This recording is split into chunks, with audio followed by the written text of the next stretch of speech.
dans le journal financier du newbie. Je m'appelle Val et sur cette chaîne, je partage mon parcours vers l'atteinte de mes objectifs qui sont de rembourser mon crédit immobilier par anticipation et me constituer un capital pour la retraite. Donc ici, on parle de budget, d'épargne et d'investissement. Si ce sont des sujets qui vous intéressent, je vous invite à rester avec moi. Aujourd'hui, tout particulièrement, on se retrouve avec une nouvelle vidéo Budget with Me où je fais la clôture du mois d'août et je présente mon budget du mois de septembre 2021.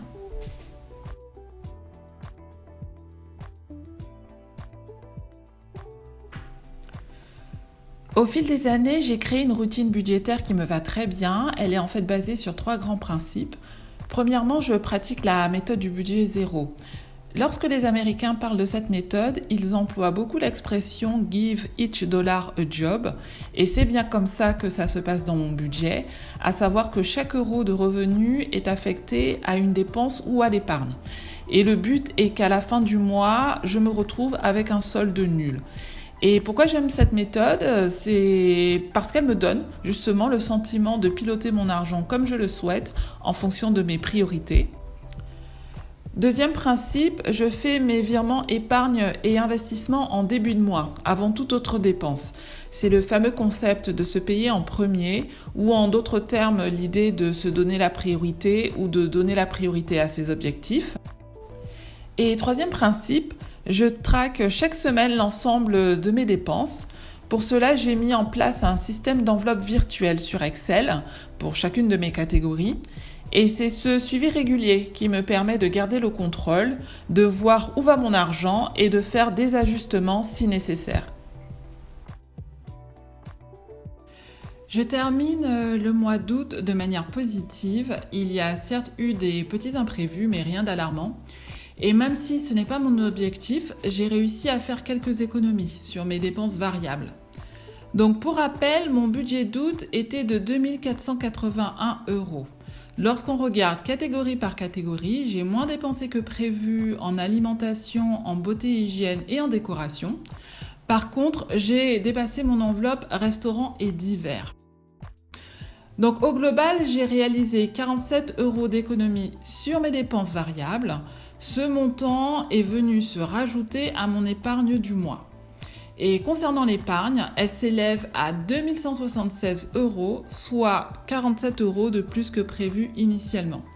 Et donc dans le graphique, vous pouvez voir que 88% de mon budget d'août a été épargné, 7% a été consacré aux dépenses du quotidien et 5% aux dépenses plaisirs et diverses. Rien d'exceptionnel en termes de revenus en ce qui concerne le mois de septembre. La période de versement des primes est close. Donc du coup, ma feuille de paye reprend son rythme de croisière. Donc au niveau des dépenses, mon budget reste assez similaire d'un mois sur l'autre en ce qui concerne le quotidien. Et pour les dépenses plaisir, je prévois pour septembre une enveloppe déco. Et j'ai également augmenté mon budget lecture car je compte lire 2 livres. Et après déduction de mes dépenses fixes, mon budget s'élève à 1 708 €. Je prévois de le répartir de la manière suivante. 1 384 € en épargne, 212 € en alimentation et entretien maison, 30 € en beauté hygiène, 35 € en décoration, équipement de l'appartement, 27 € en livres et 20 € en dépenses diverses. Et le graphique vous permet d'avoir une overview de là où va mon argent. Ainsi, vous pouvez constater que 81% part en épargne, 14% est consacré aux dépenses du quotidien et 5% aux dépenses plaisir et divers.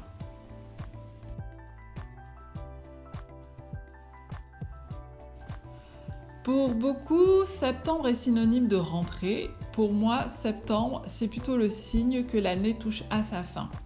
Donc, dans ma to-do list de ce mois, je prévois premièrement de faire une revue de mes objectifs 2021.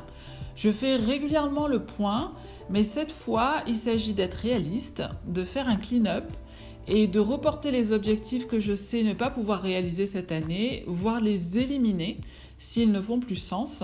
Cela me permettra de me recentrer sur mes grandes priorités. Et deuxième chose, je souhaite faire un draft de mon budget annuel prévisionnel pour 2022. En fait, pour être honnête, j'ai commencé à préparer mon budget de l'année prochaine depuis le mois de juillet. J'ai ainsi dressé la liste de mes projets. Cela me permet de prioriser mon épargne et de faire mes différents arbitrages. Donc, c'est encore à l'état de brouillon. Je vais encore le réajuster d'ici la fin de l'année, mais cet exercice me permet de voir en fait la couleur que je souhaite donner à 2022. D'ailleurs, dites-moi en commentaire si vous êtes comme moi, si vous êtes également le genre à vous y prendre aussitôt pour votre budget 2022. Ce serait intéressant de comparer nos pratiques. Et voilà, cette vidéo est terminée. Si vous avez apprécié le contenu, n'hésitez pas à la liker. Si vous souhaitez être informé des prochaines vidéos, n'hésitez pas à vous abonner et à activer les notifications. Je vous remercie beaucoup de m'avoir écouté et on se retrouve en commentaire ou dans une prochaine vidéo. À bientôt!